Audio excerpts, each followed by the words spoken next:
There are moments in life when your heart just stops beating. When everything you believed about family suddenly turns into a lie. I'm Margaret, and I lived through one of those moments last Christmas morning. Standing in the snow outside my son's beautiful house, holding a bag of homemade cookies I'd spent 3 days making, while he looked right through me and said those terrible words. "Sorry, I think you're at the wrong house. I'll tell you everything. First, let me thank you for watching Granny's Voice. Please subscribe and tell us where you're watching from in the comments. We might give you a shout out in our next video." Today's special shout out goes to Michelle Anane from Columbus, Ohio. Thank you for being part of our family. Now, let me tell you everything. I never thought my own child could be so cruel. I've always been the kind of grandmother who remembers every birthday, every school play, every little achievement. When my daughter-in-law Lisa got pregnant with twins 8 years ago, I was over the moon. I started knitting tiny sweaters before they were even born. I drove 4 hours every month just to babysit so they could have date nights. I never missed a soccer game or dance recital. When money got tight for them, I didn't hesitate to help. The mortgage, the daycare bills, the medical expenses when little Jake broke his arm. I covered it all because that's what family does. You help each other. You show up. You never turn your back on the people you love most. My son Robert was such a sweet boy growing up. Always helping neighbors, always saying please and thank you. I thought I'd raised him right. After college, he married Lisa and they moved to this fancy neighborhood across town. Big house, perfect lawn, 2-car garage. I was so proud seeing them succeed. The twins, Emma and Jake, became my whole world. I take them to the zoo, teach them how to bake my famous chocolate chip cookies, read them bedtime stories over video calls when I couldn't visit. Every month, I'd send money to help with their expenses. Not because they asked, but because I wanted to. Because seeing my grandchildren happy made me happy. But lately, things felt different. Robert would sound tired when I called. Lisa would make excuses about why I couldn't visit. The kids are sick, or we have plans, or maybe next month. I told myself they were just busy. Modern families have so much going on. Soccer practice, piano lessons, school projects. Understood. I really did. So I kept sending the checks, kept making the cookies, kept buying Christmas presents even when they forgot to call me on my birthday. Even when they didn't invite me to Jake's school graduation. Even when Emma's dance recital somehow slipped their minds to mention until it was over. This Christmas I decided to surprise them. I wanted to see the twins open their presents, wanted to help cook dinner, wanted to feel like part of the family again. I spent weeks planning. I bought the most beautiful gifts. A dollhouse for Emma that took me hours to assemble, and a remote control helicopter for Jake that cost more than my monthly grocery budget. I made 3 different types of cookies, wrapped everything in shiny paper, and even bought a new red dress for the occasion. I felt like a kid again, excited to see their faces light up when they saw Grandma at the door. Christmas morning was perfect. Snow was falling gently, making everything look like a greeting card. I loaded up my car with all the presents and cookies, put on my best smile, and drove across town singing Christmas carols the whole way. The neighborhood looked even more beautiful than usual, with twinkling lights and wreaths on every door. I parked in their driveway and noticed several cars I didn't recognize. They must be having a party, I thought. How wonderful that I'll get to meet their friends. I gathered all my gifts, took a deep breath, and walked up to their front door with my heart full of love and excitement. The doorbell played a cheerful tune, and I could hear laughter and music coming from inside. My hands were shaking a little from excitement as I balanced all the packages. When the door opened, Robert appeared, but his face wasn't happy to see me. He looked shocked, almost frightened. "Mom," he said, but not in a welcoming way. Behind him, I could see Lisa quickly ushering the twins upstairs. "What are you doing here?" he asked, blocking the doorway. "It's Christmas," I said, trying to peek around him. "I brought presents for everyone. Can I come in? It's really cold out here." But he just stood there, not moving, not smiling, not acting like the son I'd raised. "Look, Mom, this isn't a good time," Robert said, his voice getting firmer. I could hear voices inside, adults talking and laughing, the sounds of a family celebration that I apparently wasn't invited to. But it's Christmas Day, I repeated, confusion starting to replace my excitement. I drove all this way. I have presents for Emma and Jake. He glanced back into the house, then stepped outside and partially closed the door behind him. You should have called first, he said. We have Lisa's family over. Her parents, her sister and her kids. It's really crowded in there. The packages in my arms suddenly felt incredibly heavy. That's when he said the words that will haunt me forever. Looking me straight in the eye with no emotion at all, Robert said, "Sorry, I think you're at the wrong house." Just like that. Like I was some stranger who'd knocked on the wrong door. Like I hadn't given birth to him, raised him, loved him every single day of his life. I stood there in the snow, holding presents I'd spent my savings on, wearing the new dress I'd bought just for this moment, and my own son pretended he didn't know me. The Christmas lights on their house suddenly looked cold instead of warm. The snow that had seemed magical moments before now felt like ice hitting my face. I couldn't speak. I couldn't move. I just stared at him, waiting for him to start laughing and say it was a joke. Waiting for him to hug me and say, "Come in, Mom. Merry Christmas." But he didn't. He just stood there with his arms crossed, waiting for me to leave. Through the window, I could see Lisa's family gathered around their Christmas tree, the twins playing with new toys I hadn't bought them. It was like looking at a life I wasn't allowed to be part of. A family I wasn't welcome in. My heart broke into a million pieces right there on their doorstep. With as much dignity as I could find, I set the presents down on their porch. "These are for Emma and Jake," I whispered. "Tell them Grandma loves them." Robert didn't even look at the gifts. He just nodded and said, "I'll let them know." No thank you. No apology. No explanation. Just cold, empty words from a stranger who used to be my little boy. I turned around and walked back to my car, my legs shaking so badly I could barely make it. I didn't look back. Couldn't. If I had seen him watching me leave, or worse, if I had seen him just go back inside like nothing happened, I think I would have collapsed right there in the snow.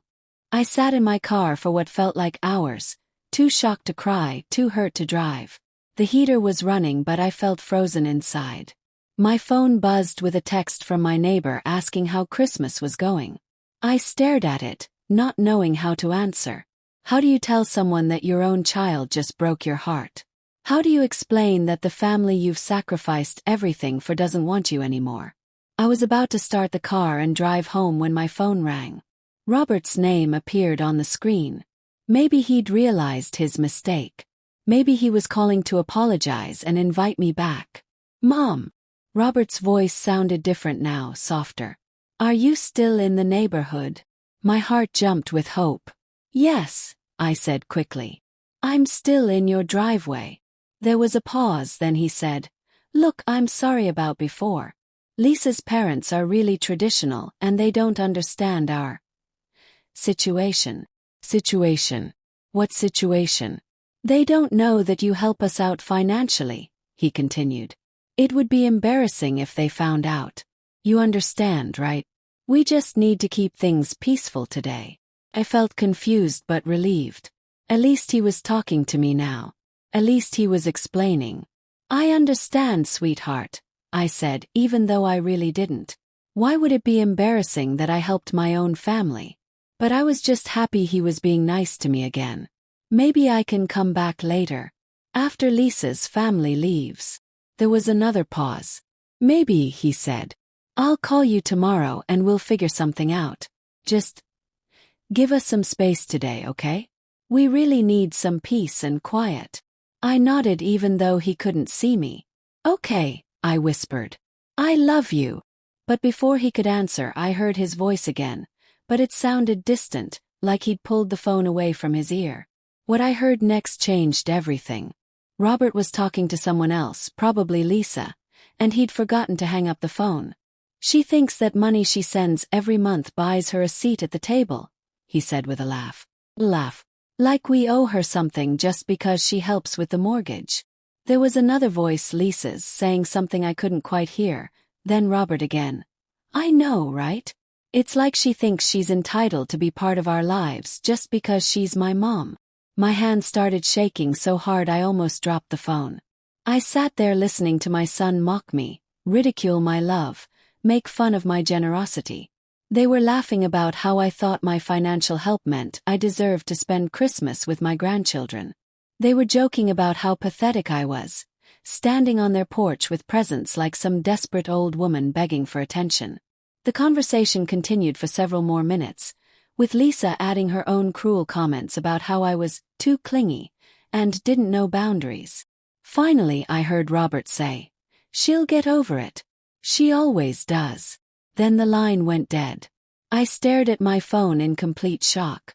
The man I'd raised, the little boy I'd rocked to sleep and bandaged scraped knees for, had just destroyed me with words I never thought I'd hear from him. But you know what hurt even more? The realization that this wasn't new behavior. This was how they'd been talking about me for who knows how long. Behind my back, in their beautiful house that my money helped pay for, they'd been making fun of the grandmother who loved their children more than life itself. I felt sick to my stomach. With trembling fingers, I opened my banking app. There they were, the automatic transfers I'd set up years ago. $800 to Robert every month. For the mortgage, he'd said. For the kids' expenses. To help them build a better life. I stared at those numbers, thinking about all the things I'd gone without so I could send that money. The vacations I'd never taken. The clothes I'd never bought. The repairs to my own house that I'd put off. All so I could help a son who saw my love as nothing more than a pathetic attempt to buy my way into his life. One by one, I canceled every automatic transfer. The monthly payment to Robert. The smaller amount I'd been sending to help with the twins' school activities. Even the money I'd set aside for their college funds. Click, click, click. All of it. As I deleted each transfer, I felt something strange happening. Instead of sadness, I felt relief. Like a heavy weight was being lifted off my shoulders. For years, I'd been carrying the burden of their financial problems, sacrificing my own needs and wants to help them succeed. And what had I gotten in return? Closed door on Christmas Day and laughter at my expense. I drove home in a daze, my mind spinning with everything that had happened. The house felt different when I walked in. Quieter but not in a bad way. I looked around at my simple living room, at the small Christmas tree I'd decorated by myself, at the humble but comfortable life I'd built. It wasn't fancy like Robert's house, but it was mine. It was honest. It was real. I made myself a cup of tea and sat in my favorite chair, trying to process everything. The hurt was still there, sharp and deep, but underneath it was something I hadn't felt in years. Freedom. That night, I slept better than I had in months. No worrying about whether I'd sent enough money. No wondering if they needed help with some emergency.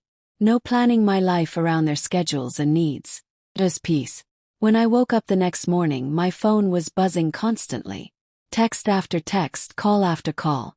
I looked at the screen and saw Robert's name over and over again. 30 missed calls. The first few voicemails sounded confused. "Mom, the money didn't transfer. Is everything okay?" But as the messages continued, his tone changed to panic, then anger. "Mom, I need that money today," one message said. "The mortgage payment is due and I don't have it." Another. "This isn't funny anymore. Call me back right now." And then, "What the hell is wrong with you? Do you want us to lose our house?" I listened to all 30 messages while drinking my morning coffee, each one more desperate and demanding than the last. Not once did he apologize for Christmas Day. Not once did he acknowledge what he'd said about me on that phone call. It was all about the money, just like it had always been. The realization didn't hurt anymore. It actually felt like clarity. I got dressed, did my hair, and put on a little makeup. Then I sat down at my kitchen table with a piece of paper and wrote a letter. Not an email or a text message, but an old-fashioned handwritten letter. "Dear Robert," it began. "I heard everything you said yesterday after you thought you'd hung up the phone. Every word, every laugh, every cruel joke about your pathetic mother who thinks her money buys her a seat at the table." I paused, pen hovering over the paper. Was I really going to do this? Was I really going to cut ties with my only son? The letter continued. You're right about one thing. I did think my love and support meant something. I thought helping you financially was what family members do for each other. I thought sacrificing my own comfort so you could live better was what mothers do. But I was wrong. Not about what mothers do, but about what you deserved. You've shown me that my love is nothing more than an embarrassment to you. That my presence in your life is something to be hidden from your in-laws. That my relationship with my grandchildren is something you'll use to manipulate me when you need money. I sealed the letter in an envelope and walked to the mailbox. As I dropped it in, my phone rang again. Robert's name flashed on the screen. This time I answered. Mom, finally, he said, his voice tight with stress. What's going on? Why didn't the transfer go through? I've been calling you all morning.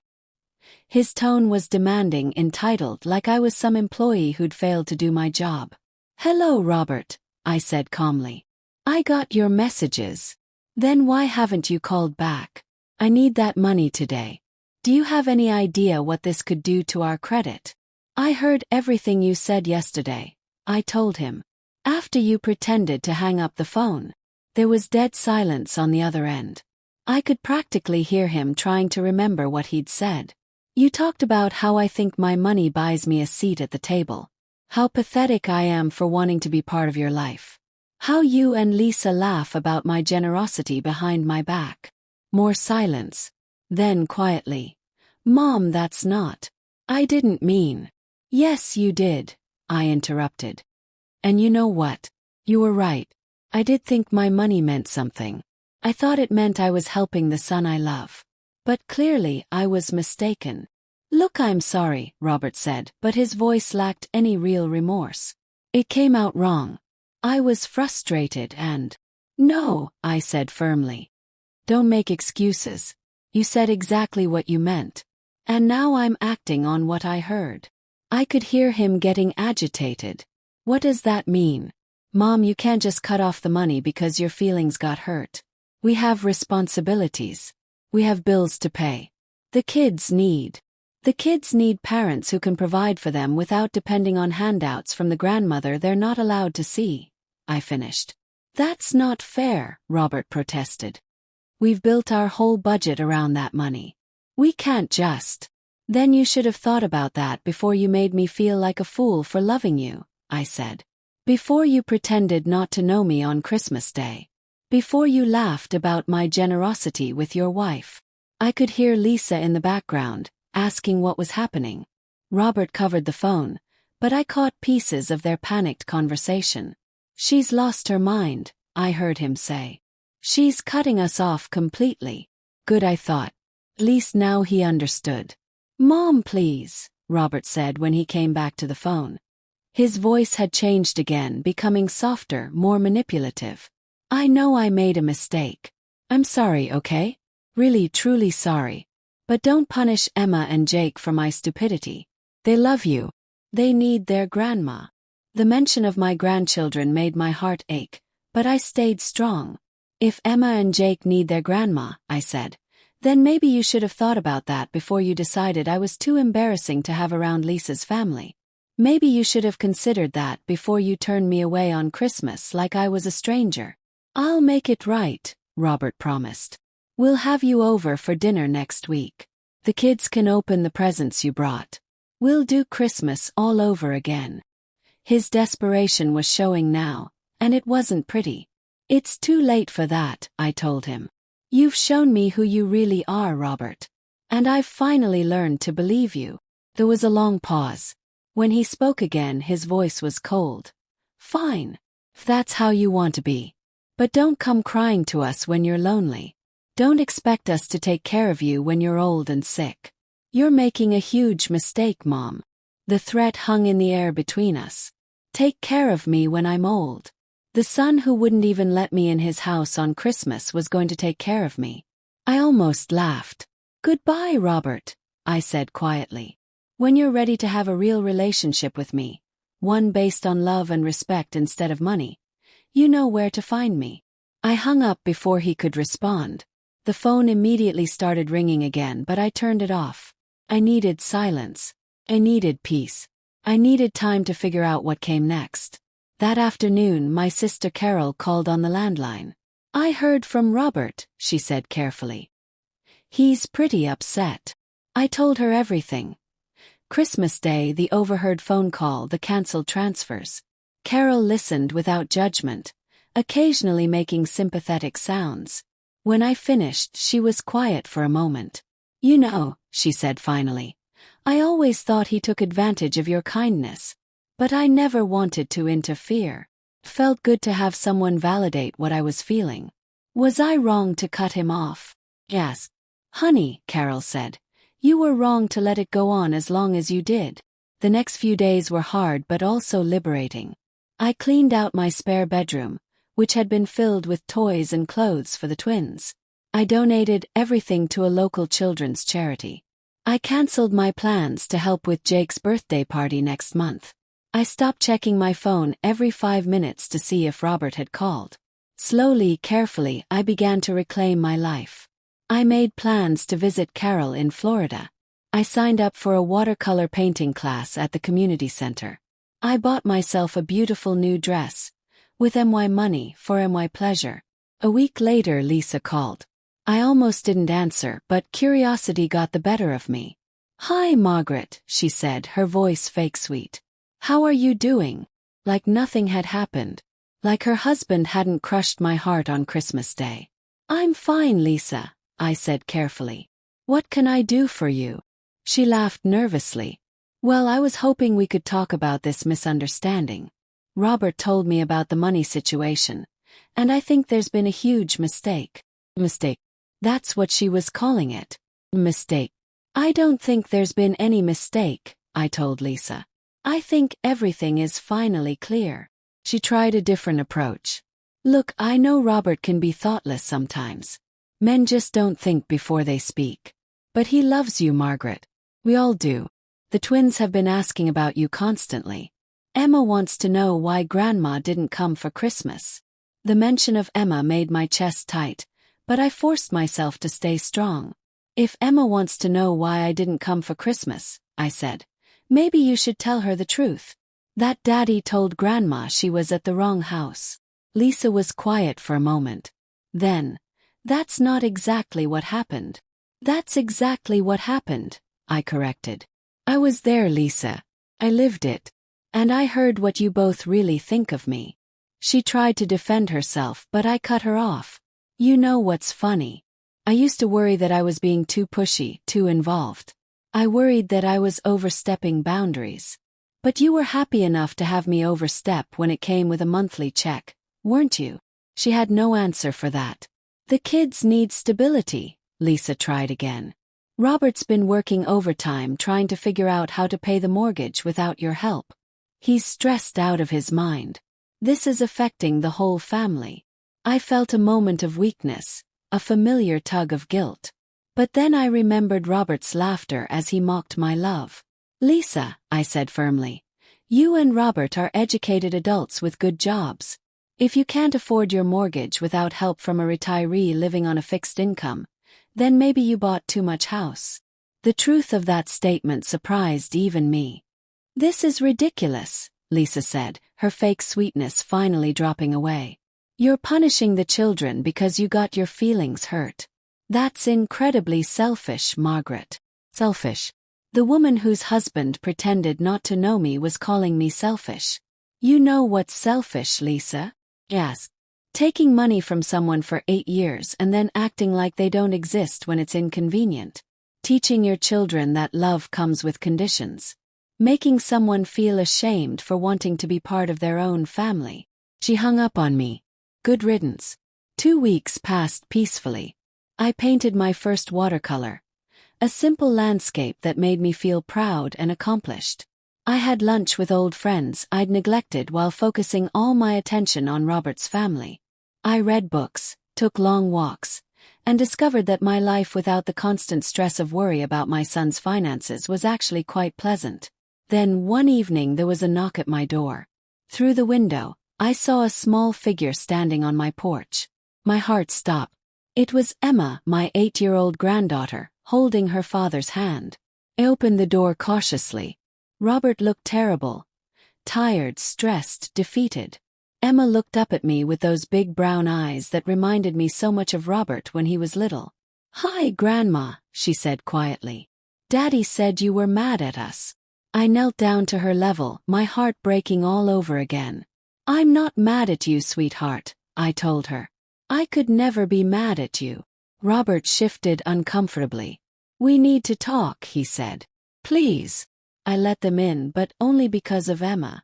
She ran to the couch where she used to sit when I read her stories, looking around like she was remembering better times. "Emma," Robert said, "why don't you go play in the spare room for a few minutes? Daddy needs to talk to Grandma." But the spare room was empty now. I donated all the toys.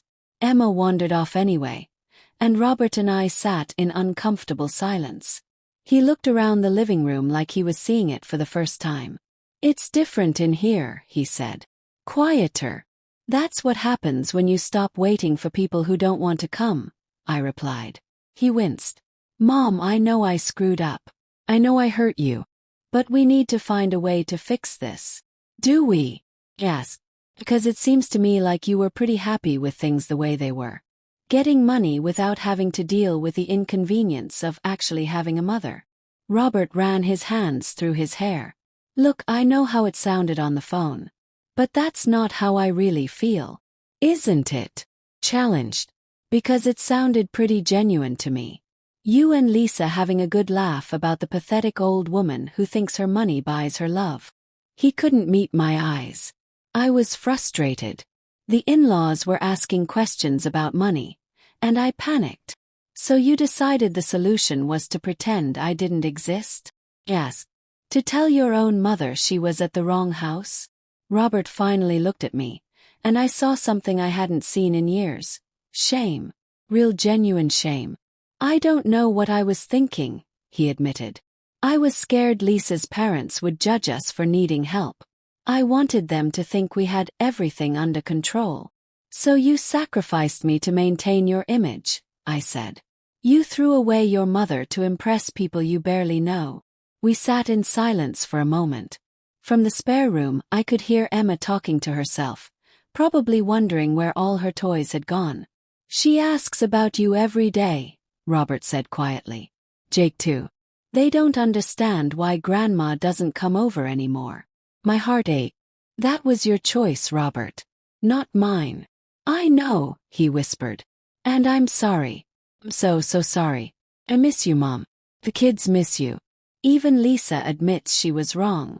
I studied his face, looking for sincerity, for some sign that this wasn't just about the money. "What exactly are you sorry for?" "Yes." He looked confused. "For everything." "That's not good enough," I said. "If you want forgiveness, you need to understand what you did wrong. So tell me, what exactly are you sorry for?" Robert struggled with the question. Finally he said, "I'm sorry for hurting your feelings on Christmas." I shook my head. "Try again." He thought harder. "I'm sorry for taking your money and not appreciating it. Getting warmer but not there yet. I'm sorry for making you feel like you weren't welcome in our family." "You're getting closer," I said. "But you're still not understanding the real problem." Robert looked genuinely confused now. "Then tell me, please, what did I do that was so terrible?" I took a deep breath. "You made me feel like my love was worthless. Like the only value I had to your family was financial. You taught your children that grandparents are something to be hidden when it's convenient. You showed me that 8 years of sacrifice meant nothing to you." His face crumpled. "That's not true," he whispered. "Your love isn't worthless. Then why did you hide me from Lisa's parents?" "Yes. Why was I too embarrassing to acknowledge?" He had no answer. "You know what I realized, Robert? I spent so many years trying to buy your love that I forgot to demand your respect. I gave and gave and gave, thinking that if I just helped enough, sacrificed enough, loved enough, you'd want me around. But generosity without respect is just enabling." Emma came back into the room, holding an old photo she'd found somewhere. "Grandma," Why don't you have any pictures of me and Jake anymore? The innocent question broke my heart. I'd put away all the photos after Christmas Day, unable to look at the faces of grandchildren I might never see again. I put them away for safekeeping, I told her, which wasn't entirely a lie. Robert watched this exchange with growing desperation. Mom, please, he said after Emma wandered off again. Don't punish her for my mistakes. She loves you. They both do. I'm not punishing anyone, I replied. I'm protecting myself. There's a difference. By cutting us off completely. By refusing to be taken for granted anymore. Robert was quiet for a long moment. Then he said something that surprised me. You're right. I looked at him sharply. What? You're right, he repeated. We did take you for granted. We got comfortable accepting your help without giving anything back. We treated you like a bank instead of a person. It was the first real acknowledgement I'd heard from him. Lisa's parents kept asking how we could afford our lifestyle on our salaries. Instead of being proud of having a mother generous enough to help, I was embarrassed. That was wrong of me. Yes, it was, I agreed. But more than that, it was cruel. You made me feel ashamed of my own love for you. Robert's eyes filled with tears. I don't know how to fix this, Mom. I don't know how to make it right. For the first time since Christmas Day, I felt a tiny crack in the wall around my heart. I'm not sure it can be fixed, I told him honestly. Trust, once broken, is hard to rebuild. But you'll try, he asked hopefully. I'll consider it, I said carefully. But things can't go back to the way they were. I won't be the family bank anymore. I understand, Robert said quickly. We'll figure out our finances on our own. We should have been doing that all along. I studied his face. He looked sincere, but I'd been fooled before. This isn't just about money, Robert. This is about respect. About being valued for who I am, not what I can provide. He nodded eagerly. Yes, I get it. I do. Emma came running back into the room. Daddy, can we stay for dinner? I want to help Grandma cook like we used to. Robert looked at me hopefully. Could we, maybe, start over? I looked at my granddaughter's hopeful face, then at my son's remorseful expression. Every instinct screamed at me to protect myself, to maintain the boundaries I'd worked so hard to establish. But another voice, quieter but persistent, whispered that maybe, just maybe, this could be the beginning of something better. We can try, I said slowly. But we start small. And we start with honesty. Emma clapped her hands with joy. Can I help you make spaghetti, Grandma? Like we used to. I smiled despite myself. Yes, sweetheart. You can help. As we moved to the kitchen, Robert hung back. Mom, he said quietly. I know I have a lot to prove. I know saying sorry isn't enough. I turned to face him. You're right. It isn't. But it's a start. Over the next hour we cooked together like old times. Emma chattered about school, about her friends, about how much she'd missed our cooking sessions. I felt the familiar warmth of being needed, being loved, being valued for something other than my bank account. As we sat down to eat, Robert was unusually quiet. Finally he spoke up. I want to tell you something, he said. Lisa and I have been going to counseling. I raised an eyebrow. Oh, yeah, he continued, looking embarrassed. After you cut off the money, we realized how dependent we'd become. Not just on the money, but on the idea that someone else would always be there to bail us out. It wasn't healthy. Emma looked up from her spaghetti.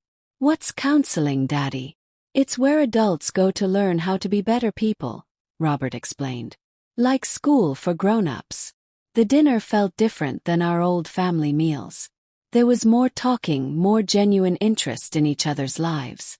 Robert asked about my painting class, about my friends, about my plans for the future. For the first time in years, he seemed to see me as a person with my own life and interests, not just as his mother who existed to serve his family's needs. I didn't know you wanted to paint, he said when I showed him my watercolor landscape.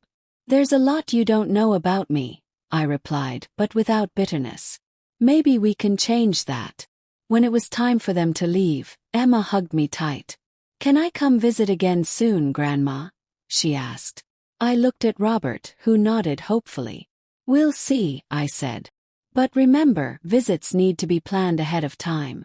And they need to work for everyone involved. Robert understood what I meant. No more assuming I was always available. No more taking my time and energy for granted. I'll call you this weekend, he promised. We can set up regular visits if you want. Whatever works for your schedule. After they left, I sat in my quiet house and reflected on the evening. It had been nice, but I wasn't ready to let my guard down completely. Trust takes time to rebuild, and actions mean more than words. Over the next few weeks, Robert surprised me.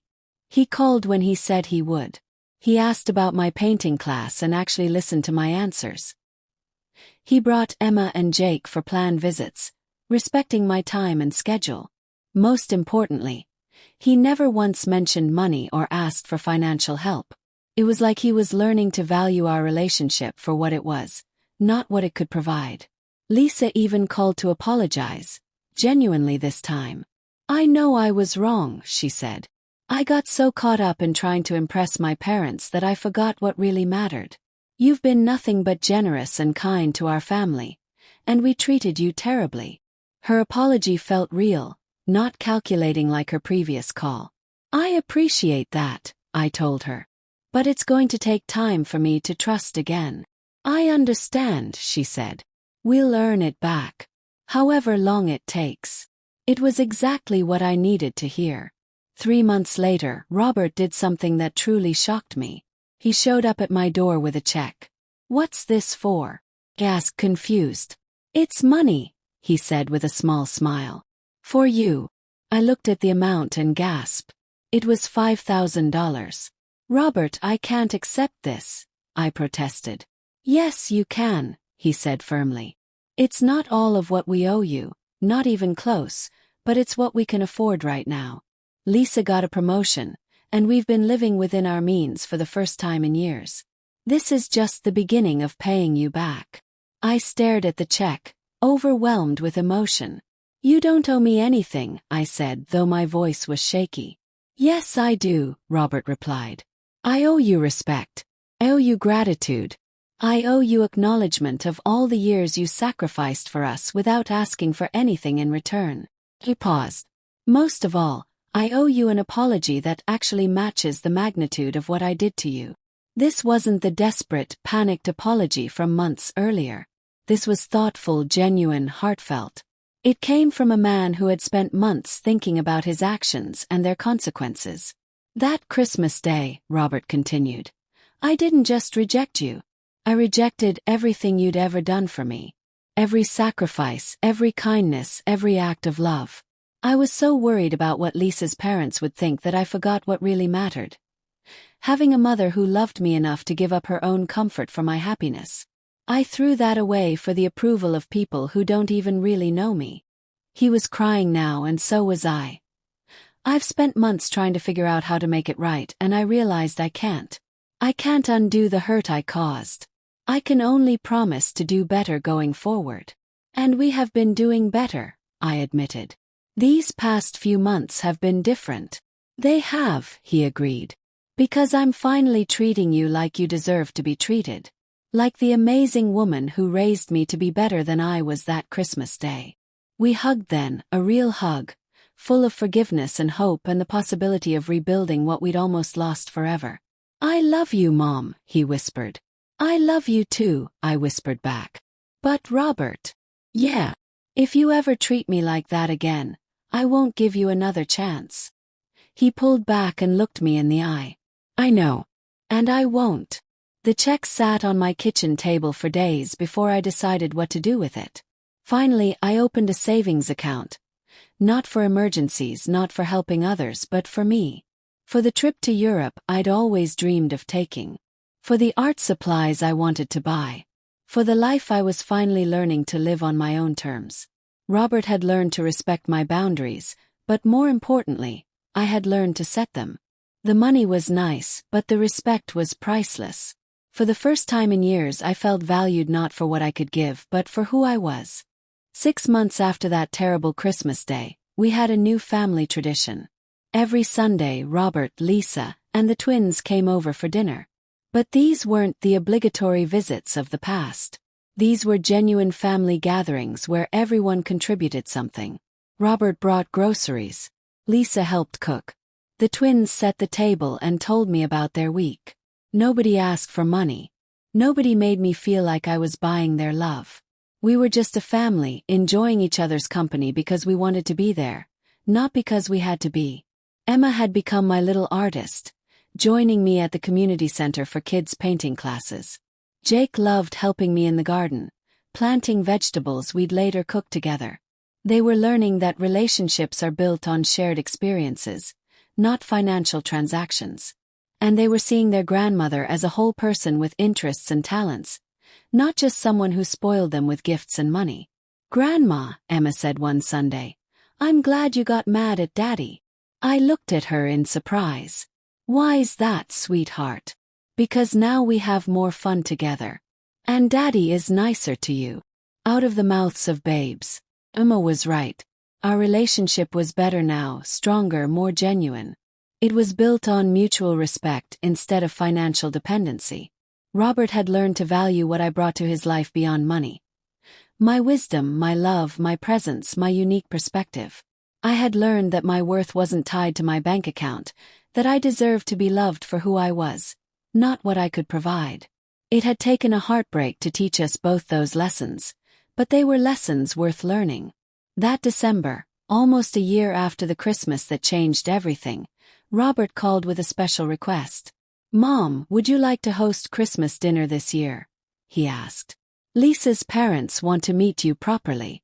They've heard so much about you from the kids." I smiled, remembering how he'd once been embarrassed to have me meet those same people. "I'd love to," I said.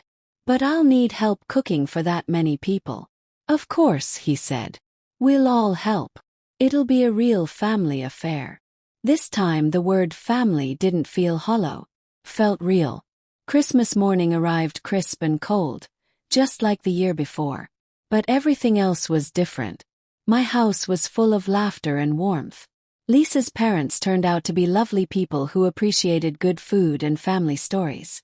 Emma and Jake proudly showed off the paintings they'd made in art class. Robert and Lisa worked together in my kitchen, arguing playfully about the best way to carve the turkey. Nobody mentioned money. Nobody felt embarrassed or ashamed. We were just a family, celebrating together because we wanted to be together. As we sat around my dining room table, holding hands for grace, I looked at each face and felt overwhelming gratitude. Not for what they could give me, but for who they were. My son had grown into a man who understood the difference between love and obligation. My daughter-in-law had become someone who valued family over appearances. My grandchildren saw me as a whole person, not just a source of treats and gifts. "What are you thankful for, Grandma?" Jake asked when it was my turn to share. "I'm thankful for second chances," I said. "And for family who learned to love me for me." Later that evening, after everyone had gone home and I was cleaning up, I found myself thinking about the journey that had brought us here. The pain of that first Christmas had been necessary. It had forced all of us to examine what we really valued, what we really wanted from our relationships. Sometimes you have to lose everything to find what truly matters. Sometimes you have to break something completely before you can rebuild it stronger. I had lost a son who saw me as a bank, but I had gained a son who saw me as a person worth respecting. The automatic transfers never resumed, and I never offered to reinstate them. Robert and Lisa learned to live within their means, to budget carefully, to save for emergencies. They discovered they were stronger and more capable than they'd realized. Emma and Jake learned that love doesn't come with a price tag, that relationships are built on shared experiences and genuine care for each other. And I learned that standing up for myself didn't make me selfish. It made me strong. It made me someone worth knowing, not just someone worth using. A year and a half after that terrible Christmas, Robert surprised me again. He and Lisa had saved enough money to take me on a vacation. My first real vacation in decades. "Where would you like to go, Mom?" he asked. "Anywhere in the world. Our treat." I thought about all the places I dreamed of seeing while I was sending my travel money to help with their expenses. "Italy," I said without hesitation. "I want to see the art, taste the food, walk through history." "Italy it is," he said, grinning. "The kids are excited. They've been learning Italian phrases to surprise you." The trip to Italy was magical, not just because of the beautiful cities and incredible art, but because of how my family treated me. Like an honored guest, not a burden. Like someone whose opinions and preferences mattered. Emma practiced her Italian with shopkeepers. Jake collected postcards to make me a scrapbook. Robert and Lisa made sure I had time to visit the museums and galleries I'd always dreamed of seeing. For the first time in my life, I was traveling not as someone's mother or grandmother, but as Margaret, a woman with her own interests, dreams, and desires. Standing in front of the Sistine Chapel, looking up at Michelangelo's masterpiece, I felt tears streaming down my face. Not from sadness this time, but from pure joy. I had made it. I had survived the heartbreak, learned to value myself, and rebuilt my family relationships on a foundation of mutual respect. The woman who had stood in the snow outside her son's house, being told she was at the wrong address, felt like a different person. She had been broken and desperate. I was whole and content. I was exactly where I belonged. "Are you okay, Grandma?" Emma asked, slipping her hand into mine as we stood there admiring the ceiling. "I'm perfect, sweetheart," I told her. "Sometimes grown-ups cry when they're really, really happy." "Like when Daddy cried when you forgave him?" she asked innocently. I looked over at Robert, who was pretending not to eavesdrop on our conversation. "Exactly like that," I said. "Sometimes the best things in life come after the hardest times." Emma nodded solemnly. "That's what Daddy says too. He says losing you was the worst thing that ever happened to him, but getting you back was the best." On our last night in Rome, we sat at a sidewalk cafe, sharing gelato and watching people walk by. The twins were tired but happy, chattering about everything they'd seen. Lisa was planning our next family adventure. Robert was quiet, but in a peaceful way. "Mom," he said suddenly, "thank you." "For what?" I asked. "For the trip." "It's my pleasure." "No," he said. "Thank you for not giving up on us. Thank you for being strong enough to walk away when we didn't deserve you, but generous enough to let us earn our way back." He paused. "Thank you for teaching us what real love looks like." I reached across the table and took his hand. "You don't need to thank me for loving you," I said. "But I appreciate you learning how to love me back properly." Lisa laughed. "She's got you there, honey." "She's got me everywhere," Robert admitted. "I spent so many years thinking I was entitled to her love and support just because I was her son. I never stopped to think about what I was giving back." Emma looked up from her gelato. "What's entitled mean?" "It means thinking you deserve something without earning it," Robert explained. "Like thinking Grandma should help us just because, without ever helping her back." "That's silly," Emma declared. "Of course you should help Grandma back. She helps us all the time." "You're absolutely right," Robert said, ruffling her hair. "It just took Daddy a long time to figure that out." As we walked back to our hotel that night, I reflected on how far we'd come. The family that had rejected me on Christmas Day had become a family that celebrated me every day. Not because I was perfect, but because I had taught us all what it meant to truly value each other. The pain had been worth it. The broken relationships had healed stronger than before. 2 years after that life-changing Christmas, I received a call that would test everything we'd rebuilt. Robert's voice was shaky when he called. "Mom, I have some bad news. I lost my job today. Budget cuts." My heart skipped a beat. This was the moment of truth. Would he ask for money? Would we fall back into old patterns?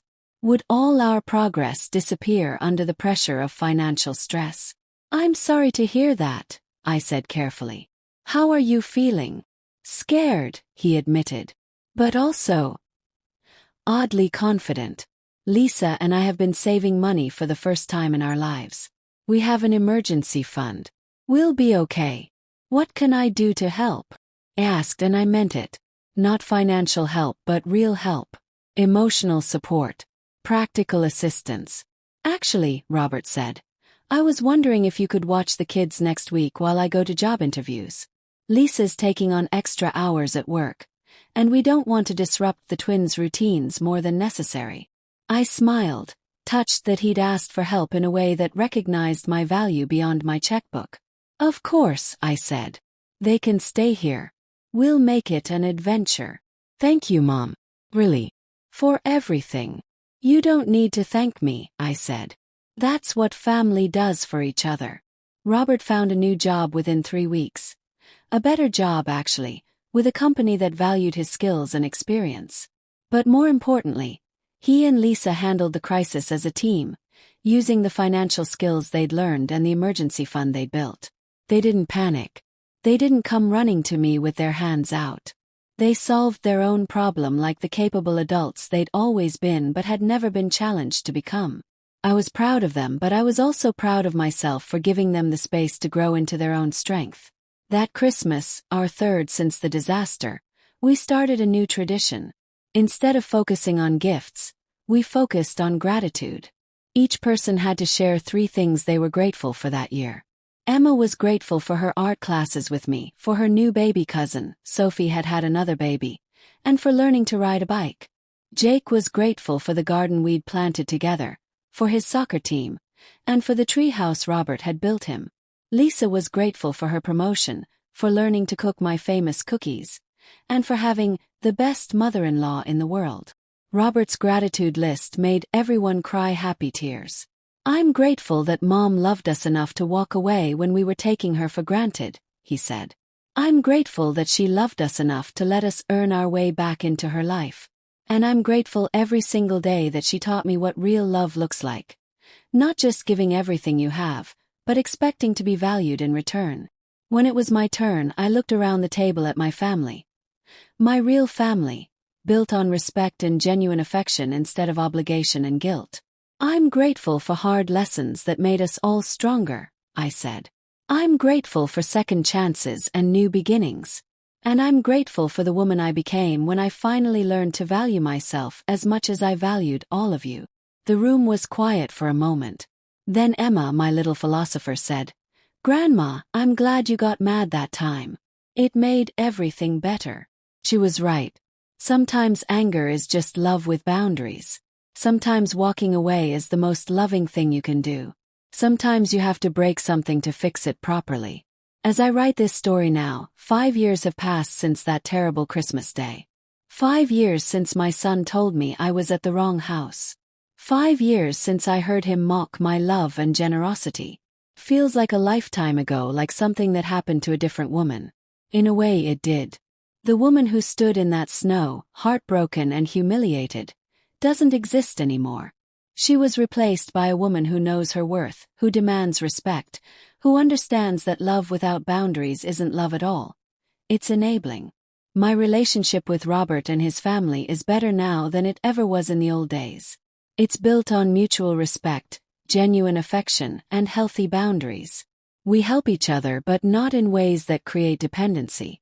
We love each other, but not in ways that enable poor behavior. The twins, now teenagers, have grown up seeing what healthy family relationships look like. They've learned that love comes with respect, that help comes with gratitude, that family isn't about what you can get from each other but what you can give freely and joyfully. I never did resume those monthly transfers, and Robert never asked me to. He and Lisa learned to manage their finances, to live within their means, to save for the future. They discovered they were much more capable than they'd ever imagined. They bought a smaller house that they could actually afford. They stopped trying to keep up with appearances and started focusing on what really mattered. Their marriage grew stronger. Their children learned valuable lessons about money and responsibility. And their relationship with me became genuine instead of transactional. The most amazing part of this story isn't that we rebuilt our relationship. It's that we built a better one than we'd ever had before. The old relationship was based on my giving and their taking. The new one is based on mutual love and respect. They value my opinions, my experiences, my wisdom.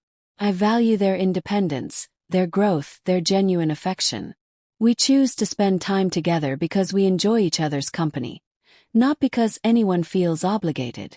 It's the kind of family relationship I'd always dreamed of but never knew how to create. If there's one thing I want people to understand from my story, it's this. You teach people how to treat you. For years, I taught my son that he could take my love and support for granted. I taught him that his needs always came before mine. I taught him that I would accept any treatment as long as he occasionally threw me scraps of affection. And he learned those lessons well.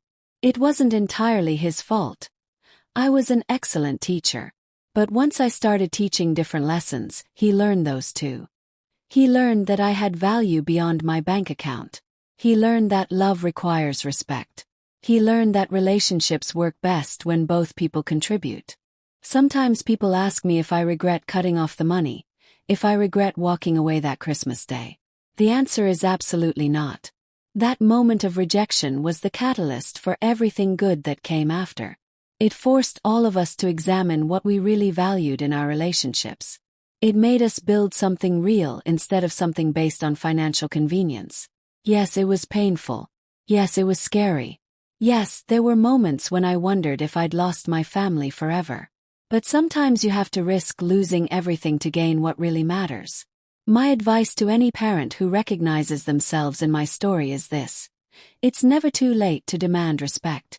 It's never too late to set boundaries. It's never too late to teach your children that you have value beyond what you can provide for them. Yes, they might be angry at first. Yes, they might accuse you of being selfish or cruel. But if they really love you, if there's anything real underneath the financial convenience, they'll come back. They'll learn to appreciate what they almost lost. And your relationship will be stronger than it ever was before. To the children out there who might recognize their own behavior in Robert's story, I say this. Look at your parents not as resources to be mined, but as people to be cherished. Their love is not endless. It can be worn down by thoughtlessness and cruelty. Their support is not guaranteed. It should be earned through gratitude and respect. The money they send, the help they provide, the love they show, none of it is owed to you. It's all a gift. And gifts should be treasured, not expected. Before it's too late, learn to value the people who love you for who they are, not just for what they can give you. As I finish writing this, I'm sitting in my garden, watching Emma and Jake help me plant tomatoes for the summer. They're 16 and 14 now. Amazing young people who understand the difference between love and obligation, between family and financial arrangement. Robert is inside, cooking dinner for all of us. His gift to me after a day of hard work in the soil. Lisa is setting the table with the good china. The same china I used to save for special occasions that never seemed to come. Now every Sunday dinner is a special occasion. Every moment together is precious because it's chosen, not obligated. That terrible Christmas day 5 years ago broke my heart, but it also broke open possibilities I never could have imagined. Sometimes the worst thing that happens to you becomes the best thing that ever happened to you. Sometimes being rejected leads to being truly accepted. Sometimes losing everything is the only way to gain what really matters. My name is Margaret, and this is my story of learning to value myself as much as I valued everyone else. It's a story of love with boundaries, of respect earned and given freely, of family relationships that work because everyone contributes. It wasn't easy, but it was worth every moment of pain to get to where we are now. Because now, finally, I'm at the right house. And I always will be.